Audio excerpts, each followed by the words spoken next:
बच्चों, आप सभी का हमारे चैनल आरती एजुकेशन क्लासेस में स्वागत है। आज के वीडियो में हम आपके लिए लेकर आए हैं 8th ग्रेड अभ्यास पुस्तिका कक्षा 7 विषय हिंदी।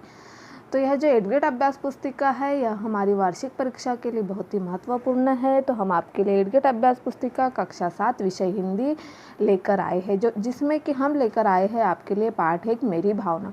हम इसके कंटिन्यू सीरीज़ करेंगे और हम अगले वीडियो में अगला जो पाठ है उसे लेकर आएंगे। तो आप हमारे वीडियो को देखते रहिएगा। और यह जो वार्षिक परीक्षा में है 8th ग्रेड अभ्यास पुस्तिका के प्रश्नोत्तर पूछे जाएंगे। तो यह आपकी वार्षिक परीक्षा के लिए बहुत ही महत्वपूर्ण है।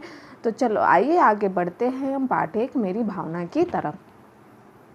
यहाँ सबसे पहले दिया हुआ अति लघु उत्तरीय प्रश्न नंबर 1, मेरी भावना कविता में कवि के अनुसार किसकी सेवा करनी चाहिए। तो मेरी भावना कविता में कवि के अनुसार गुणवान व्यक्तियों की सेवा करनी चाहिए। मेरी भावना जो कविता है, कविता में कवि ने अपनी भावना को व्यक्त करते हुए कहा है कि जो गुणवान व्यक्ति है उनकी हमें हमेशा सेवा करना चाहिए। उन व्यक्तियों से हमें कुछ सीखना चाहिए, उनकी सेवा करते रहना चाहिए। तो इस तरह से हमने प्रश्न नंबर 1 का उत्तर लिखा। आइए हम प्रश्न नंबर 2 देखते। अप्रिय कटु कठोर शब्द नहीं कोई मुख से कहा करे, उस पंक्ति में कौन सा अलंकार है। उस पंक्ति में अनुप्रास अलंकार है। तो देखिए, अप्रिय कटु कठोर शब्द नहीं कोई मुख से कहा करे। हमें हमारे मुख से हमें किसी को अप्रिय कठोर या फिर किसी को बुरा लगे ऐसा शब्द कभी नहीं बोलना चाहिए। तो हमें उक्त पंक्ति में अनुप्रास अलंकार दिया हुआ है। अब हम आगे बढ़ते हैं। प्रश्न नंबर 3, मेरी भावना कविता के भावार्थ में कवि इस जीवन में कौन सा कार्य करना चाहते हैं। तो मेरी भावना कविता में के भावार्थ में कवि इस जीवन में औरों के का निस्वार्थ भाव से उपकार करना चाहते हैं, अर्थात दूसरों की भलाई का कार्य करना चाहते हैं। मेरी भावना जो कविता है, कविता के भावार्थ में कवि इस जीवन में औरों का निस्वार्थ भाव से उपकार करना चाहते, औरों की सेवा करना चाहते, जो कि निस्वार्थ भाव से हो, अर्थात दूसरों की भलाई का कार्य करते रहना चाहिए। फिर प्रश्न नंबर 4 है, मेरी भावना पाठ का आपके जीवन पर क्या प्रभाव होगा, अपने शब्दों में लिखिए। तो मेरी भावना पाठ का हमारे जीवन में सीख मिलती है कि हमें सरलता, सत्यता और मित्रवत व्यवहार, समानता का भाव, गुणी जनों की सेवा करना आदि गुणों का विकास होता है। जैसे कि मेरी भावना जो पाठ है उसमें हमारे जीवन पर जो प्रभाव पड़ता है, तो मेरी भावना पाठ से हमें सीख मिलती है कि हमारे जीवन में हमें सरलता, सत्यता, मित्रवत व्यवहार, समानता का भाव, गुणी जनों की सेवा करना आदि गुणों का हमें विकास होता है। अगला प्रश्न है प्रश्न नंबर 5, मैत्री भाव जगत में मेरा सब जीवों से नित्य रहो, उक्त पंक्ति का भावार्थ लिखिए।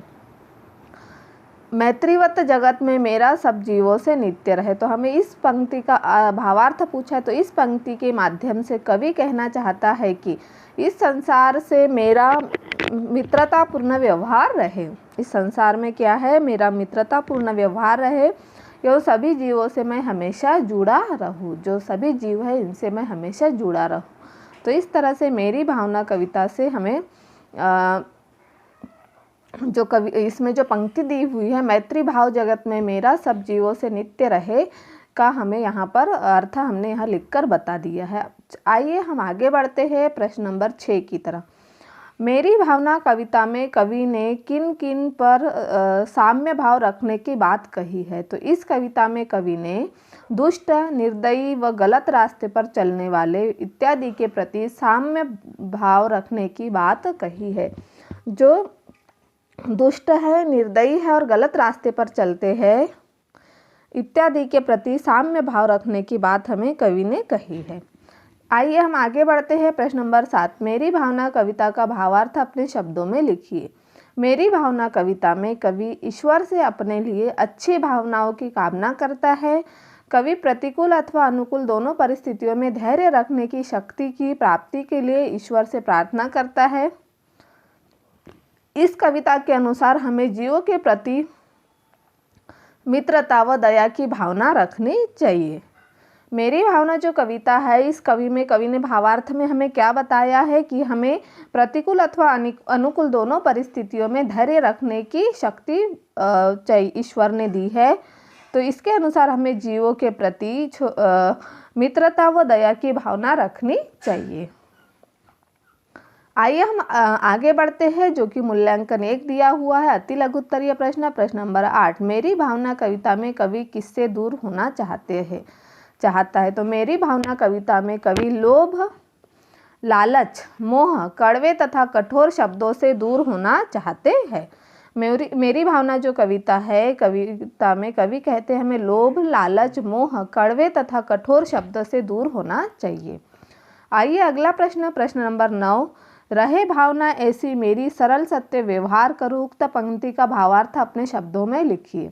उक्त पंक्ति का भावार्थ है कि हे प्रभु, मैं चाहता हूँ कि मेरी भावना ऐसी हो कि मैं सबके प्रति सरलता व सत्यता का व्यवहार करूँ और सभी का परोपकार करूँ। मुझे सभी का परोपकार करना है। अगला प्रश्न है हमारा प्रश्न नंबर 10। सत्य और परोपकार की भावना से संबंधित कोई कहानी अपने शब्दों में लिखिए। एक गांव में हरिश्चंद्र नाम का एक व्यक्ति रहता था। वह हमेशा सत्य बोलता था एवं दूसरे जीवों पर उपकार करता था। एक बार दूसरे गांव के व्यक्ति ने उसकी सत्य व उपकार की परीक्षा लेना चाहिए। उस व्यक्ति ने उसे कुछ लालच देकर झूठ बोलने को कहा, लेकिन हरिश्चंद्र अपनी सच्चाई से नहीं हटा और उसने लालच को स्वीकार नहीं किया। तो इस तरह से हमने सत्य और परोपकार की भावना से संबंधित यहाँ पर एक कहानी दी है, इसे आप लिख लीजिए, या इसके अलावा भी आपको कोई कहानी पता हो तो आप उसे यहाँ लिख सकते हैं। तो इस तरह से हमने यहाँ पर मूल्यांकन 1 को भी पूर्ण कर दिया और जो पाठ 1 है मेरी भावना के प्रश्नोत्तर भी पूर्ण कर दिए। तो आप इसे आपकी 8th ग्रेड अभ्यास पुस्तिका में पूर्ण कर लीजिए। और इस तरह से यदि आपको हमारा वीडियो अच्छा लगता है तो हमारे चैनल को सब्सक्राइब ज़रूर कर लीजिए और बेल आइकन को प्रेस करना ना भूलिए, ताकि आपको हमारे आने वाले वीडियो के नोटिफिकेशन मिलते रहेंगे।